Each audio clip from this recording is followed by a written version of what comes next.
Hello, thanks for joining us today. If you're on this webinar, you've made it to the Global Resilience Commission session on communications, resilience in the face of disasters and black sky events. We appreciate you making time for this, what's going to be a very informative session. My name is John Heltzel. I'm the Director for Resilience Planning for the Electric Infrastructure Security Council. We're very excited about today's session, and we appreciate you being part of this. For those of you all that are wondering, we will be making available a recording of today's session along with the slides from our presentations. We also have a session coming up after this, and you will find the link for that session if you didn't get it in email. You will find it in the chat window. So let's jump into this today and move in and talk about today's session. Our agenda today, we'll start with a brief introduction by Mr. Avi Schnur, the President and CEO of the Electric Infrastructure Security Council. And then we'll turn over our facilitation duties to Mr. Frank Koza, who will then move through and address various points from Tom O'Brien and our speakers from our other agencies, Don Roberts from Southern Company, and Yoav Vermuth from Raphael. So we're very excited to have their presentations today. Just a note, following this session, there will be a GRCOM session, a GRCOM forum session, and the link is at the bottom of this slide, but an easier to use link is in the chat window. Please plan on joining us, and we'll start about 15 minutes after we conclude today's session. We have two sponsors today, Omni Threat Structures, great partner of ours, and we'll hear from Omni Threat during the forum session. And then also Black Star Technologies, a great partner of ours with some really unique ideas on how to meet resilience goals. But with that being said, it's my pleasure now to introduce for a series of slides, Mr. Avi Schnur. Avi, I'll turn it over to you now. Hey, thanks, John, and welcome everyone. Good morning, good afternoon, and good evening, depending on where you are around the world.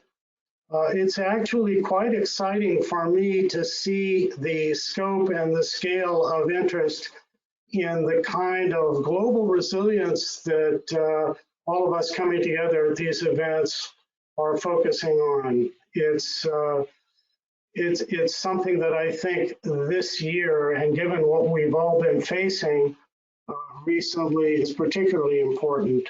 And I think one thing that we have collectively realized now is that the future that we're in does not resemble the past. We are collectively stepping into a new era. And it's always risky to try to characterize change, but I thought there were two features in particular that tend at very, very high level to represent what is driving us forward into this new area that requires this kind of global scale resilience. First of all, we're dealing with unprecedented cross-sector interdependencies. Now, interdependencies are good because they emerge from interconnectivity, and the interconnectivity is bringing us all of the capabilities, the resources that we now enjoy. But of course, when you have very large-scale interdependencies, what that means is disruption in any one area within a system can cause very broad disruption throughout the system. So tremendous opportunity, but tremendous risk. And if we want to grab the opportunity, we do need to face squarely the risk. And then the second category, we are at the beginning of truly massive energy sector transformation that has not been seen in recent times. And of course, this is driven by accelerating climate change and the environmental concerns, the push to look toward renewables that is coming from that. Neither of these can be underestimated. Both represent both challenge and opportunity. Next chart, please. So if we're stepping into a new era, what does that look like? First of all, I have to say, COVID-19 really represents a wake-up call. I think Most of us are certainly aware of that. Some countries are now doing better, but others, including I'm sure many on this call, are seeing their countries, the number of cases increasing. Worldwide, the number of cases are increasing. But the reason COVID-19, this pandemic, spread with remarkable speed is because of globalization. And that globalization represents, again, the capabilities that bring us all the resources we need, but because of the risk that when you have an organically connected system, disruption in one area can lead to broader disruption, it represents a risk. But importantly, it's a risk that can be, if it's faced properly and the challenges are faced properly, can lead to opportunities. And at the bottom line, trying to avoid all of the detailed buzzwords, if we handle the challenges properly, the opportunities that we should be able to collectively build are new kinds of secure business models that can both grow human happiness and understanding and also increase global prosperity. That will require a long-term vision, because you don't get those kinds of things by watching the bottom line on a day-to-day basis.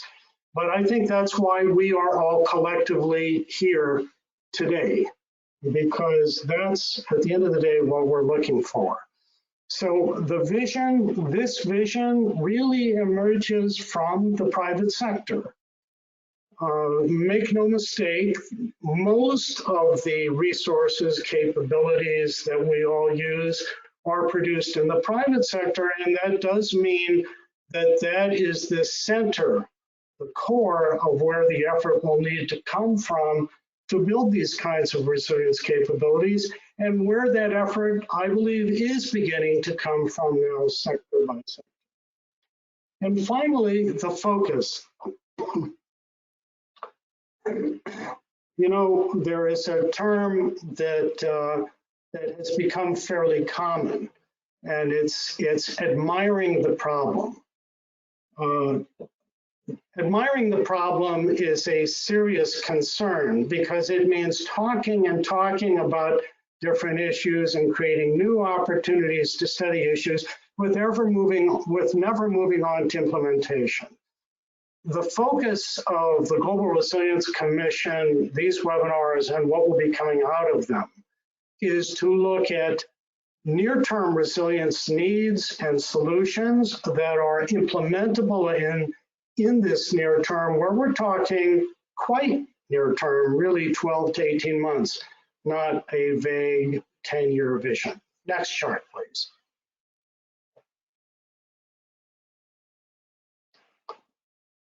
So what is the scope that we need to focus on? So absolutely important when we're setting out on a new enterprise like this and trying to build resilience for the new era that we find ourselves in, we need to avoid the trap of fighting the last war. Yes, COVID-19 is critical. Yes, pandemic issues, we now understand more than we ever did before, need to be faced, confronted, and optimized.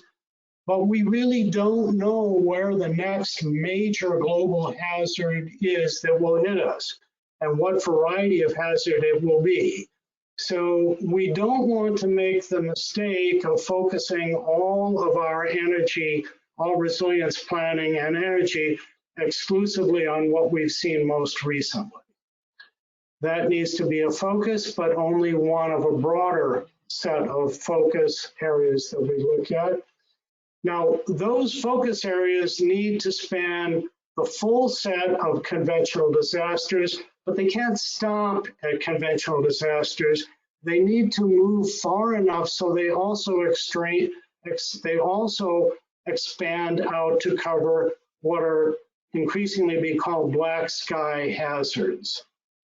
So there are a set of threats. Most are summarized here: EMP, cyber, pandemics, large-scale terrorism, space weather, extreme terrestrial weather, severe regional earthquake zones, which, depending on how they hit and how badly they hit, could cause global scale extreme disasters.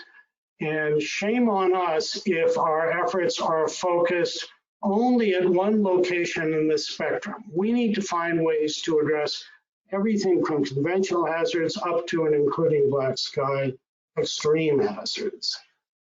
So as we look at how to do that, it's tempting to try to focus on just a few very critical gaps. That's always a risky thing to do, but this is something that I think can help focus the kind of effort we need going forward. So there are three different areas, two on this page here. These resilience gap categories, the first one shown is restoration, timely restoration. Increasingly now we're understanding we need to start looking at restoration in such a way that it can extend to lifeline compatible restoration. If the restoration process after an extreme hazard does not in some way ensure the continuity of those capabilities, facilities that are critical for societal continuity, then we haven't gotten where we need to go. The next one, SCRM, supply chain risk management, typically cyber, obviously absolutely critical. Again, what we're beginning to understand and what we have learned recently in the context of COVID-19 is this is really a sub-element of something that we could call supply chain fragility. For example, we need to make sure there's adequate diversity in the supplies, the critical supplies that we use in all sectors. And that's something that has not been broadly addressed. Next chart, please.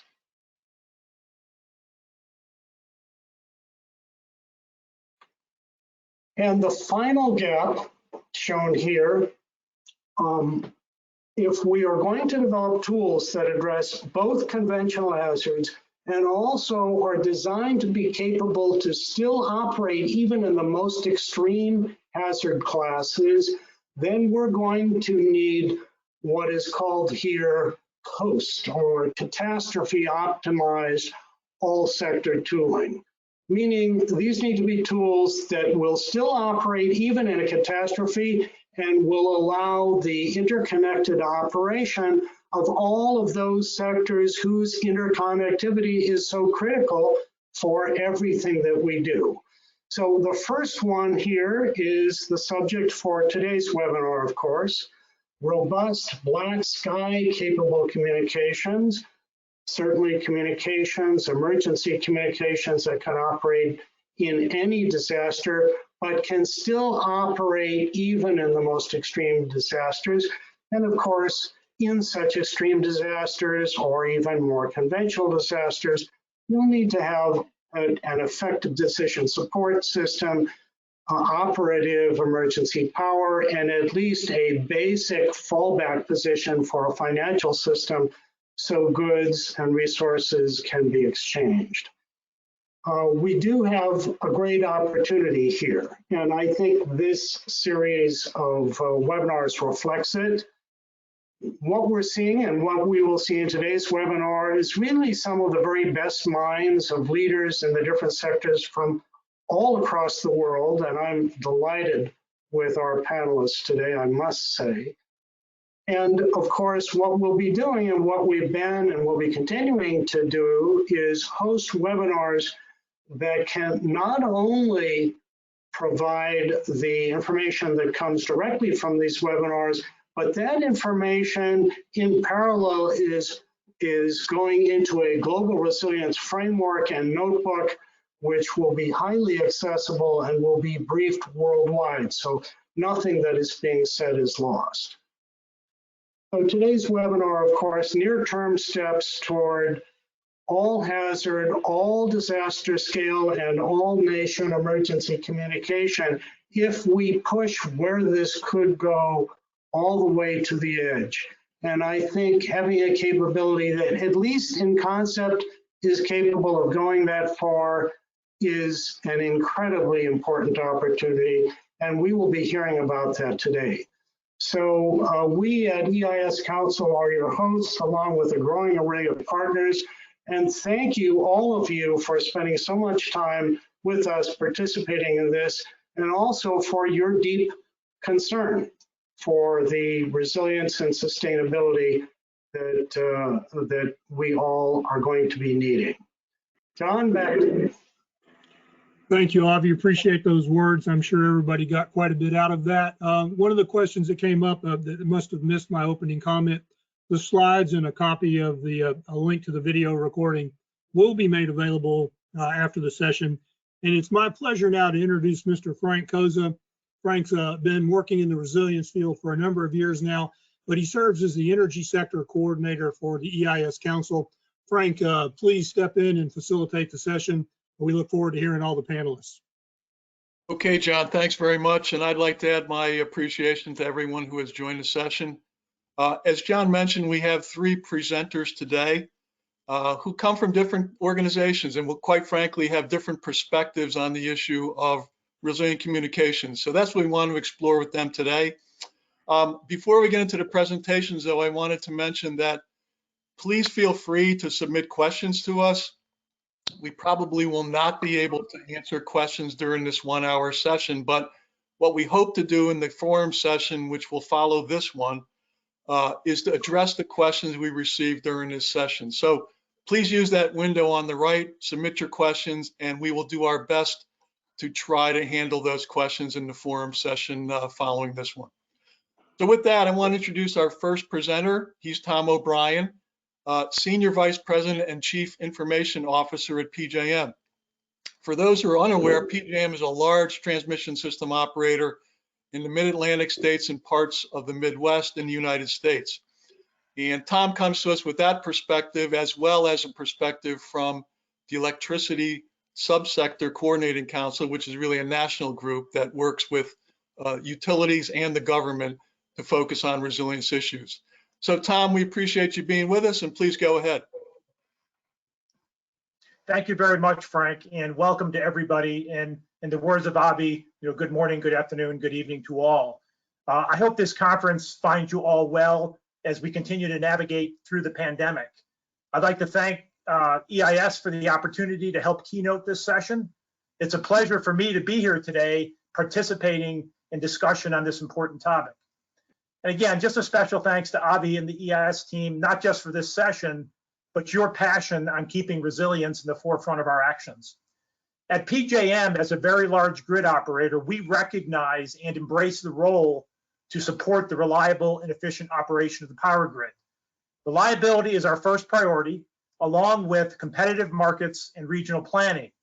But we are also working more and more with stakeholders and policymakers to support the future of the grid, which includes resilience. Resilience is about preparing for, operating through, and recovering from any event that poses operational risks.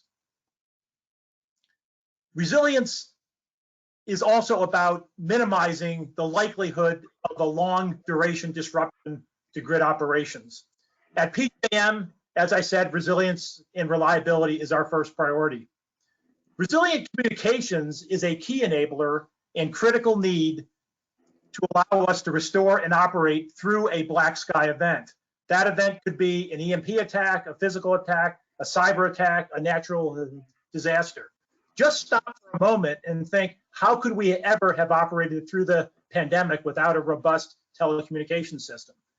Communications infrastructure is integral to performing essential electric grid operations functions following the major disruption of the bulk electric system. I'd like you to take a quick journey with me.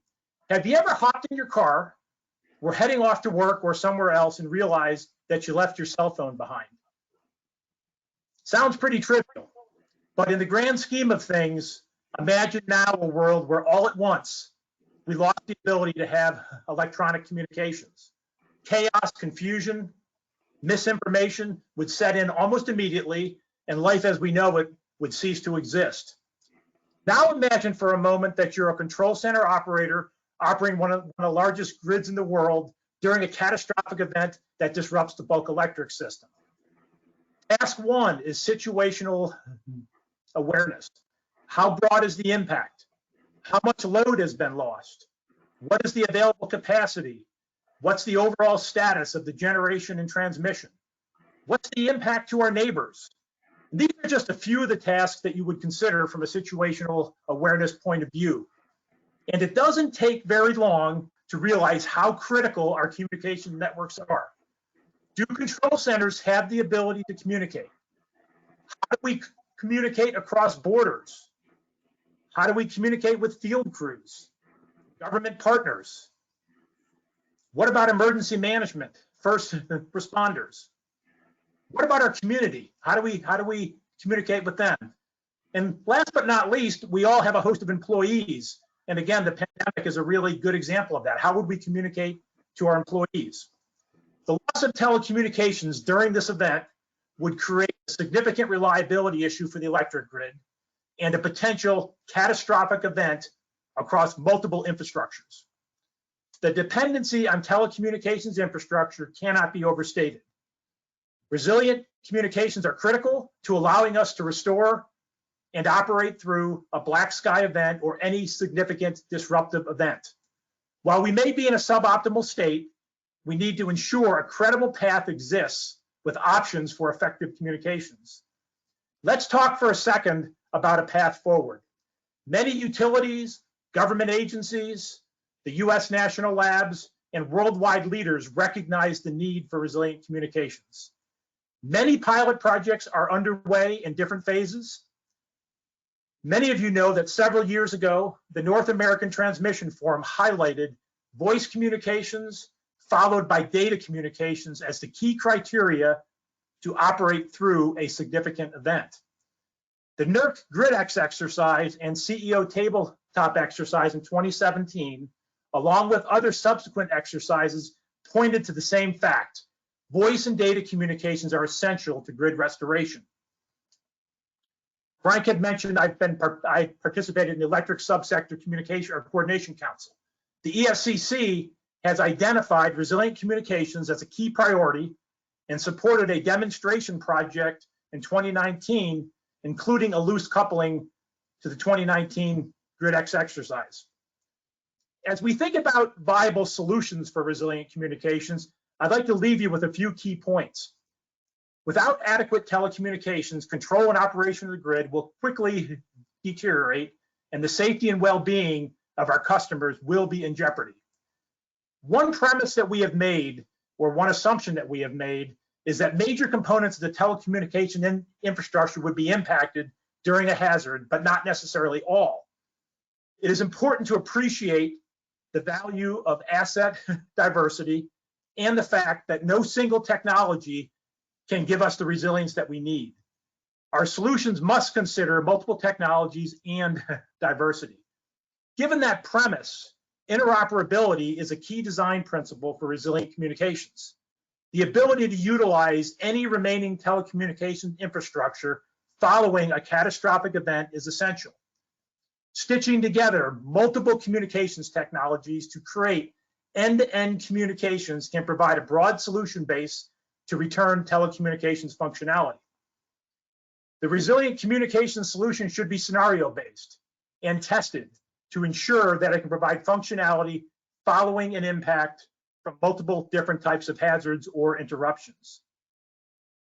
The resilient communication solutions must have a viable operations and maintenance plan.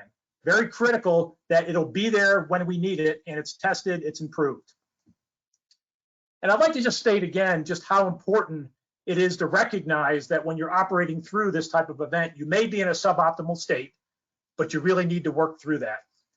A key next step in a path forward is to share lessons learned from all the pilot projects, integrate activities where possible, and continue investment to ensure we can enable communications during a significant event.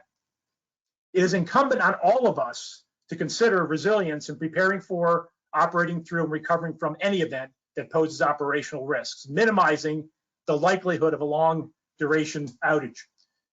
In closing, first of all, I'd like to thank EIS again for the opportunity to help kick off the event, but I'd also like to just say I'm really looking forward to the update that Don Roberts will be giving next. Don was instrumental in the ESCC Resilient Communications Working Group pilot. He, along with Jonathan Munkin, were the business leads working with EPRI and others on that project, and would really like to thank Don for that. And Don's also doing some really great work at Southern Company.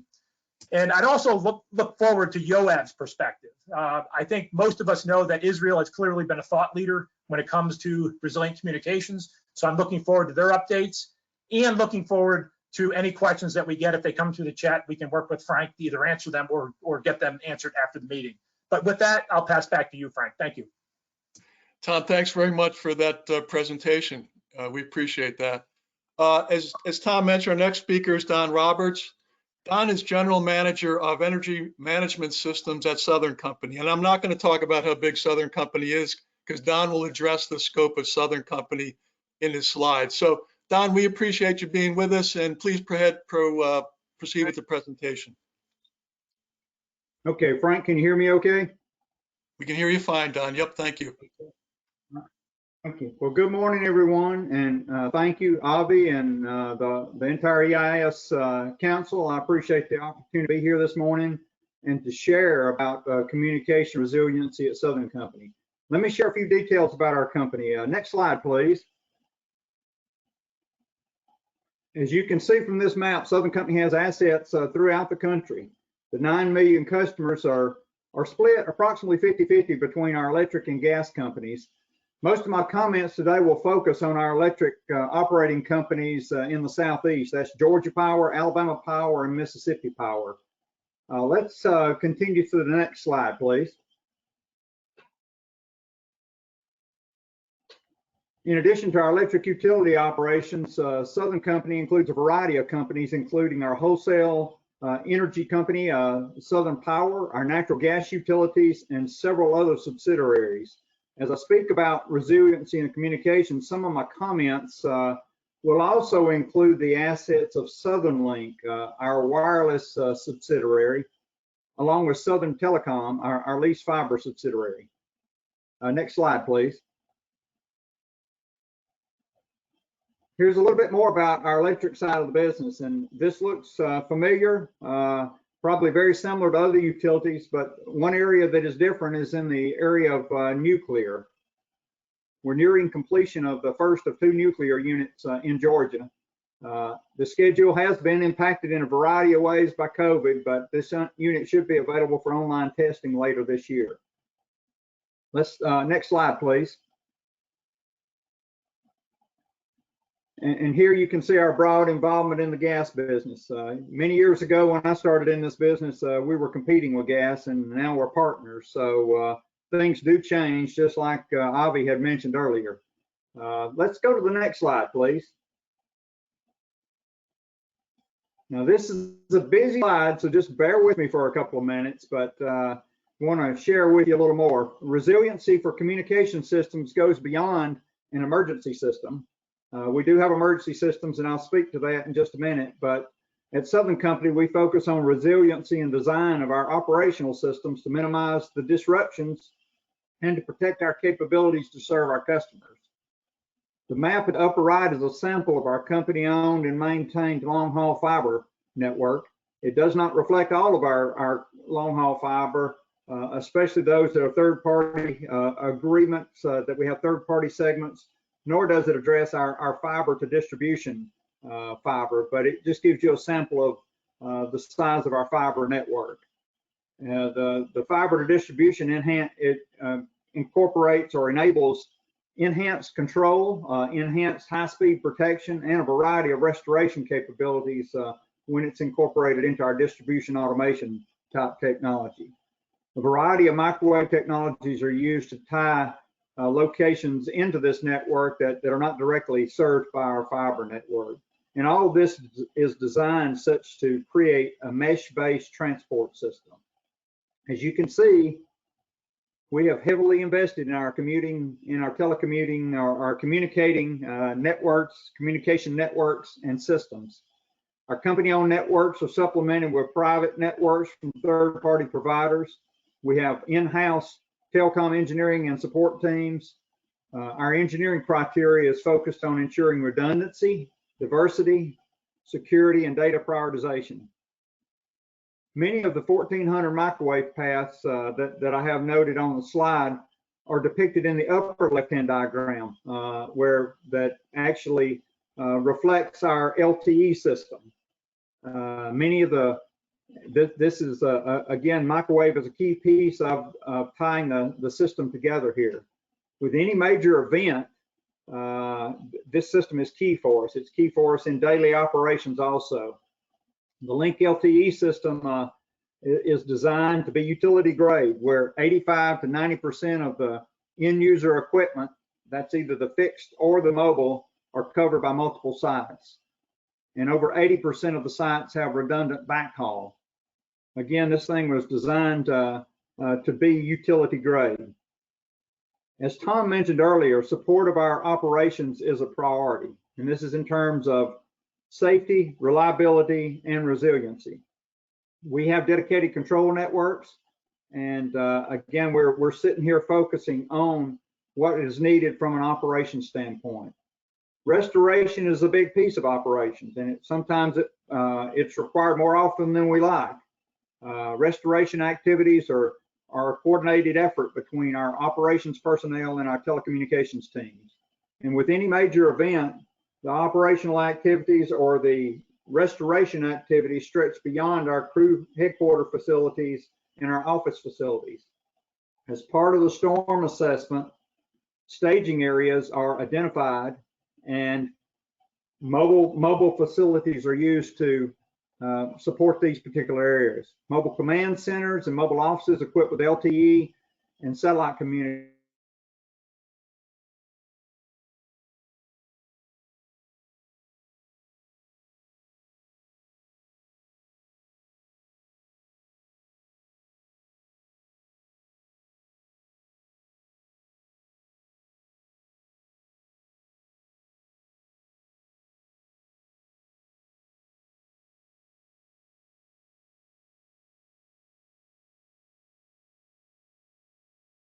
Frank, I believe we've lost Don's audio feed. Do you have him?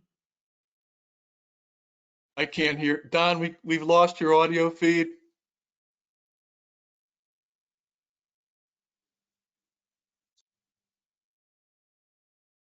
Frank, as we try to let Don work back through that, let's go ahead with the presentation, and let's make time for Yoav to step up at this point, if you don't mind. Yep. Don, we lost your audio feed, so if we have time, we're going to come back to it if you would. But right now, we'd like to bring up our final speaker, Yoav Vermuth, who is a vice president and general manager at Rafael. Rafael is an Israel-based defense technology firm, and Yoav will speak about that. But also, Yoav will speak about a large-scale exercise that was done in Israel that brought many of the critical infrastructures together to assess communications. So Yoav, appreciate you being with us from Israel, and please go ahead with your presentation. Thank you, Frank. It's a pleasure to be here. So I'm leading indeed the C3I Directorate in Rafael and actually responsible for all communication products and solution. Rafael have been providing secured and immune communication for over 5 decades now, mainly to the Israeli Defense Forces at the start, but right now to many worldwide customers. And of course, during these years of experience, we have tackled many situations in which communication must operate under severe conditions. And it was only several years ago that we understood that these conditions resemble somewhat what might happen under black sky conditions or many other catastrophe situations. And I must say, and also thank Avi Shnur and Udi Ganani for revealing us this scope, because we weren't focusing on this up to several years ago, but now that we can see the resemblance and also the solutions that we can provide. So next slide, please. Before I get into the details of the technology, I'll start from the end.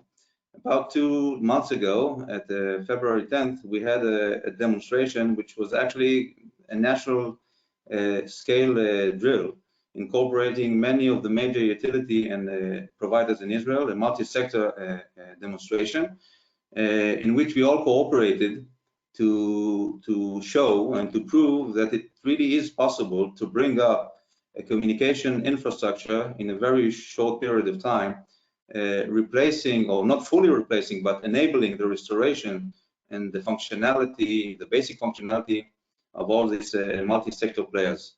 Indeed, this type of situation is something that we think about quite a lot in Israel. But as in any other place in the world, normally we are focusing on the urgent things and not on the important things. So one of the major challenges of having this drill was not actually performing it, but bringing everyone onto the bus and committing to do such a demonstration and testing. Once we've done it, we are very pleased with the results, and I will detail in the following slides what we have done. But before going back to the drill, I would say a few words about the enabling technology. It's no secret that we have been moving through a communication revolution over the last decades, mainly in the civilian world. And I must say, and I must emphasize, that this type of revolution is only now happening in the military world with many difficulties. And the reason for these difficulties is the lack of infrastructure, or the fact that you cannot assume having an infrastructure under battle conditions, which rings a bell when talking about black sky situations.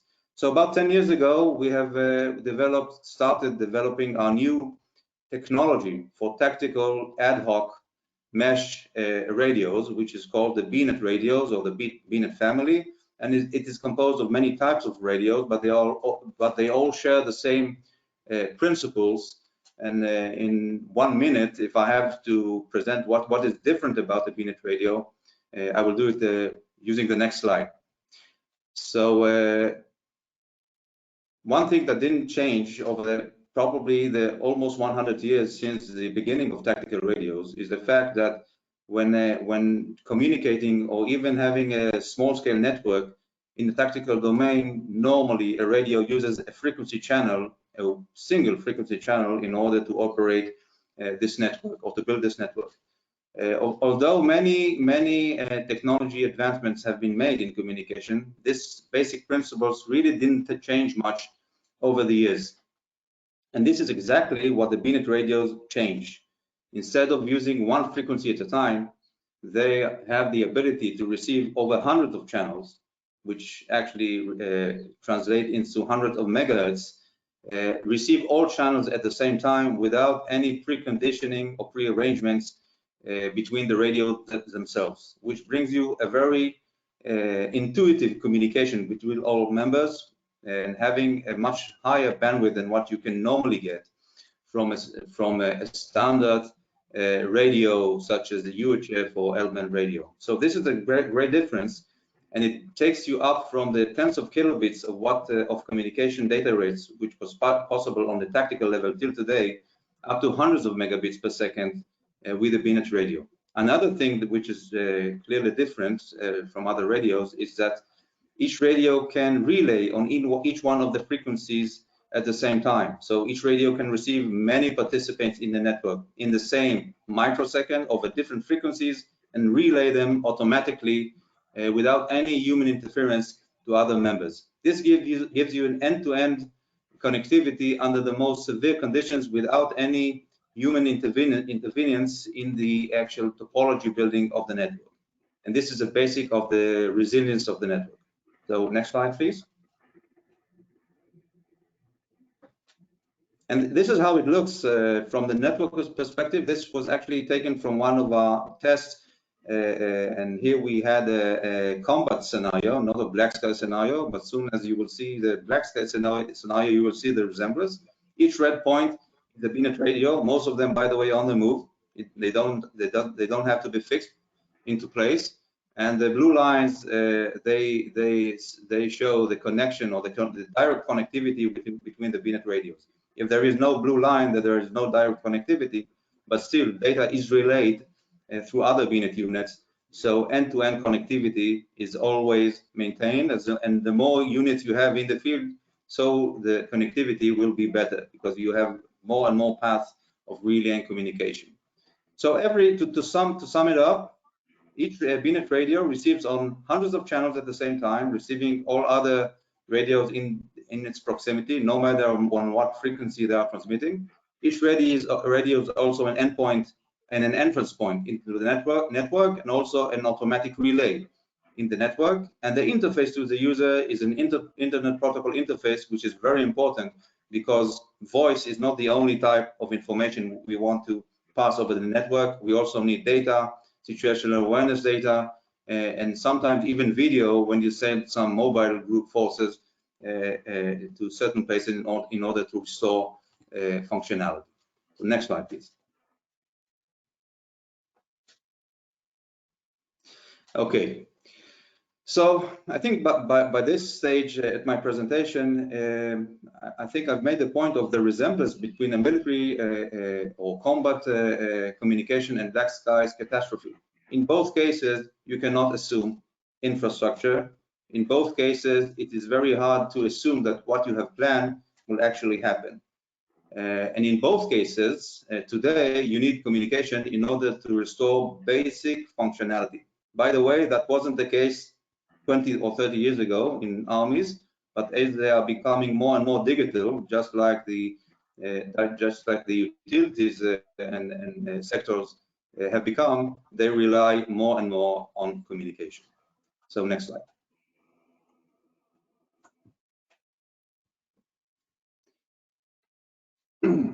Okay, so in order to give an answer to this, we have taken the BNet radio and actually have made a derivative of it, which is optimized for black sky scenarios using the same technologies and principles that I've described earlier, with some more capabilities, specifically ones that have been mentioned through the previous speakers, such as easily communicating to legacy equipment, easy integration with technologies such as LTE, fiber optics, and even analog radios that are in wide use with the type of companies that need this kind of solution.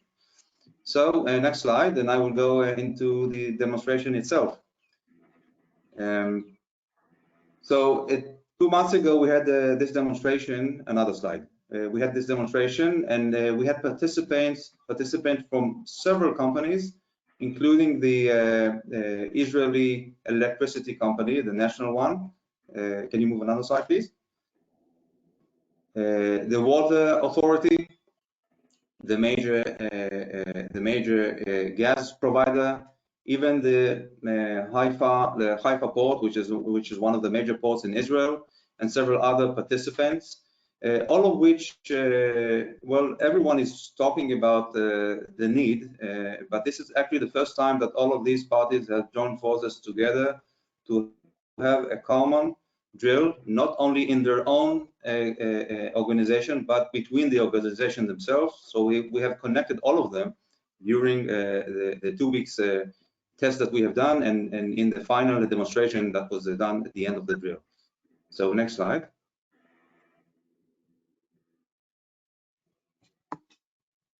Okay, so I will just highlight 2 major sites that were connected out of the many. One of them is the Hadera port station, which actually it's the largest power station in Israel today, supplying a major portion of Israel electricity. It is driven mainly by gas energy. And in the next slide, you can see the Dor station of gas supply, which is supplying gas to the Hadera power station. And one of the objectives of this trial was to see how good we can coordinate these 2 sites when there are no other communication means other than the radios that we have installed in the facilities. So in the next slide, you're able to see the overall spread of the connection points in the network that we have built and demoed. And what you actually see here, for the ones who are somewhat familiar with Israel, this covers practically all the northern part of Israel, although admittedly we are not such a big country. So it goes from Caesarea on the south to the northern border of Israel near Lebanon. And in the south, you see the Hadera power station. In Haifa, the Haifa port. We have sent some more mobile technicians to Hanita in the north to fix, under the scenario that we have emulated, some malfunctions there. We had the firefighters, some firefighter units also participating in the drill. And the point was to show that in a short matter of time, we can connect everyone. The basic layer was, of course, voice, but then some other capabilities. And in the next slide, I will show you what exactly, what kind of services we have provided. So here you see the participants, of some of the participants, all at the same time, from the Haifa headquarters of the electricity company, from the power plant, and from the gas station, and some other places. Voice connectivity, multiple voice sessions, it's not only one voice network, it's multiple voice sessions, were done at the same time over the VNet network. The scenario that we emulated was the one in which, due to rocket attacks, and of course there are many types of causes for disasters, so anyone can pick his preferred one. But for Israel, this is a possible scenario. The basic achievement we had to achieve is having voice communication in order to start and restoring the basic operation of the Dor gas station and sending gas again, or fixing the disruption in gas to the Hadera power plant or power station. So next station, please. Next slide, please. But beyond the voice communication and that I've shown on the previous slide, we also emulated SCADA information, control and situational awareness, and also video transmissions, mainly from mobile technician groups that have been sent to strategic points in order to fix some malfunctions. Spectrum was monitored continuously by the system itself. I explained the ability of a VNet radio to reharvest radio frequencies, and actually this is a service that the radio gives you. So this was also monitored, and all of these services were done in parallel. Another thing that was done was connecting to players which had only legacy radios, meaning FM radios like simple Motorola handled radios. They were connected through the VNet infrastructure up to a point in which the VNet itself has translated the communication into these legacy protocols, communicating directly with the ones who have this kind of equipment. And of course, in Israel, we have tens of thousands of such units in the hand of workers in this multi-sector industry. Next slide, please. So I think that we can summarize and say all the players in this trial and demonstration was very pleased with the result. And I think that one of the maybe first achievements in this drill was having the awareness up to a higher level than it was before, and the awareness right now is even much higher because of the success of this trial. We are now in discussions with these companies and the Israeli Ministry of Energy of forming a medium-sized project, which is more than just a pilot, more than just a basic pilot, in order to take things forward and really move toward a true solution for this issue. Another thing that I didn't mention because it wasn't part of the drill, but it goes for sure that all this radio equipment is also EMP protected, which is a major thing, of course. The spectrum utilization was also one challenge that we have tackled during this demo. very important. Spectrum is really lacking, and it's important to have radios that can utilize the spectrum in the most efficient ways, and also cognitively use the available spectrum, because you can never know in advance what will happen under such conditions in the spectrum. All regulations might be off at this kind of conditions. Robustness was also tested by disconnecting some of the radios on purpose, and then letting the network build itself immediately using the other radios, and of course over-the-air control of the end units, and many other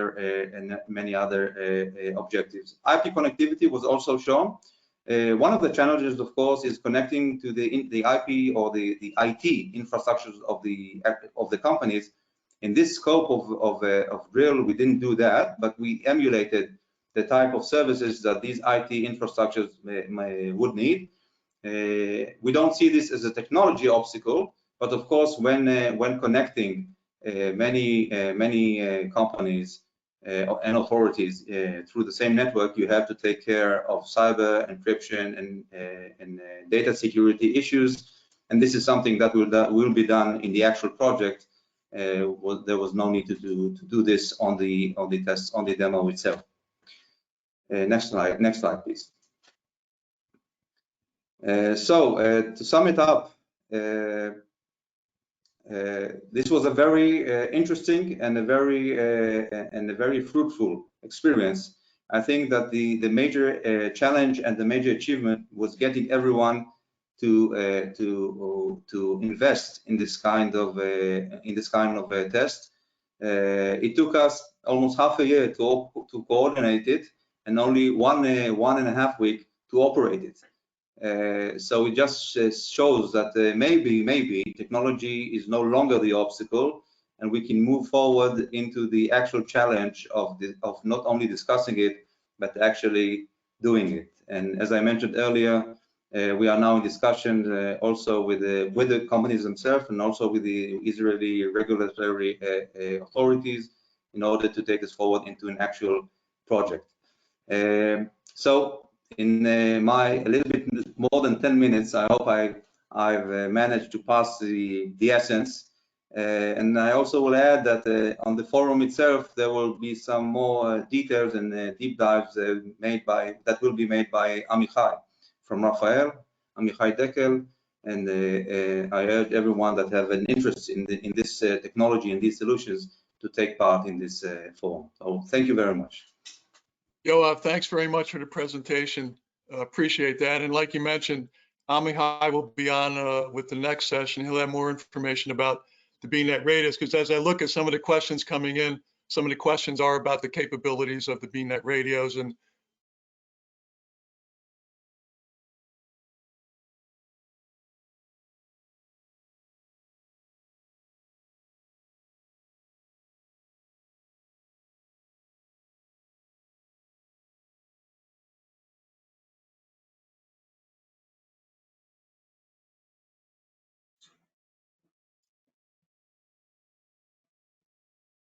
Frank, it appears that we've lost your audio today. Apparently the internet gremlins are taking a shot at us this morning. Let me try to facilitate a couple of questions. Tom, if you're still on, could you address what you think the biggest challenge is that we face as a critical infrastructure utility in establishing emergency communications? Yeah, thanks, John. I think the biggest challenge is the scope and scale of the problem. I think that there's technologies out there that we can deploy, and I think it's multiple technologies, but it's just how big it is. And I think when we stop and look, about investment, I think it's going to have to be a combination of public and private partnership. And I think as we look at it as a national security issue, I think that can change the way that we think about it. But scope and scale is the biggest challenge. And that's why I was saying during my presentation, I think there's some really good work done at a regional level, but stitching it together for a national or global event is a big deal. Thanks. Yeah, we're going to need that obviously to reestablish from a true black sky type scenario. Don, I think you've joined us back possibly by phone. I want to give you a chance from an investment standpoint, how has Southern been able to leverage the investments that you've made over time to arrive at such a robust solution that it appears you've been able to bring together? Can you hear me now? Yeah, you sound Yes. great. Go ahead. Okay, good. Again, we've had a strategic plan. We pulled a strategic plan together to continually look for the areas to add resiliency, and that's where, again, the LTE system that we have today, again, it was actually replacing many other systems, kind of like Tom was talking about. Where do you get the interoperability? And that was one of the things that we really focused on. And one thing we've been able to do is where there are major projects for power delivery across the company, on the front end, we earmark a portion of that to be sure that it addresses the need for communications. Did that answer your question? Yeah, I think it's a common sense approach that we need to we need to continue to foster and provide support. I think Tom's point about it needs to be a partnership to really make it all come together. But you both presented some great thoughts. We're going to have Tom and Don and Yoav join us at the forum coming up in just a few minutes. I'm going to push forward and then we'll break contact and let everybody rejoin. Maybe that'll clear up some of our internet issues. As we recap, just a few points. We've got an ongoing effort called EarthX. It's the largest resilience exercise in the world. We'd love for you to be part of that with us. We've got some ongoing planning meetings. I'll make sure that you get that in the after session notes. But please plan on joining us if you can. This is where some of these ideas are brought to bear and we exercise them. Going forward, as I mentioned just a second ago, we've got the Resilience Forum. The link was sent out last night. It's also in the chat window, and it's also been added to the question window. So if you didn't register, you can grab that link, register, and join us in about 15 minutes. We hope you'll do that. I do want to point out that we have, and we're very proud of, a brand new GRCOM website.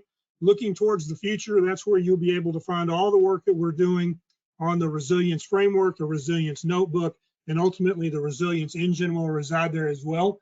And we do have the opportunity for partnerships and sponsorships, and we'll highlight two of those coming up in the forum. But there's lots of room in that tent, and we'd love to have everybody that has an interest in this area to join us and be part of our solution going forward. I'm very, very pleased to talk about the publication of our EMP handbook. This is one of our EMP products. It's our 4th handbook. And if you haven't checked it out, please go to Amazon. It's a quick, easy download, very attractive price, but it is the latest and greatest information that you can find on electromagnetic pulse. And it was made, the effort was made available from our foundation partners. If you're interested in this kind of a black sky threat, you can't do any better than finding the information that's in this handbook. So please go check that out. And then finally, just an open invitation for everybody that's made it into the call, become part of the Global Resilience Commission. We're a nonprofit, we're open-ended. We want you to join us. We want you to be part of our work groups, our work teams, and our work effort. We will give you a chance to have your voice become part of the direction that we all set going forward. And the way you do that is to become part of the Global Resilience Commission. Go check out our website. You'll find out how to join us.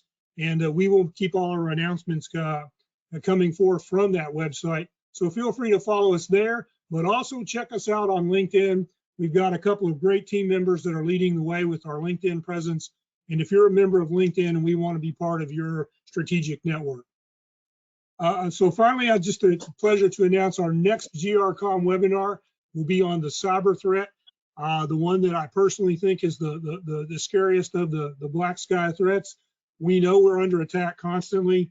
We know we've been attacked and we're still trying to uncover what that attack means. This is going to be a unique GRCOM webinar. It's actually going to come to us from Israel with some world-class presentations. Hope you'll make that date available on your calendar and join us. But if you can't make it on that date, go ahead and register as soon as we announce that link so that you can get access to the videos going forward. And with that, I'm going to go ahead and end just about exactly on time and say thank you to everybody. I do want to thank Tom and Yoav and Don and Frank for their facilitation, and as always, Avi for his leadership and guidance on this. We're going to break contact now, and we'll start up the GRCOM forum on emergency communications. I hope you'll be able to join us. It's going to be exciting. And as Joao mentioned, we'll have some more details on BNet and other communications issues. So with that, I'm going to end this session, and I hope you'll join us in about 15 minutes on the other link. Take care.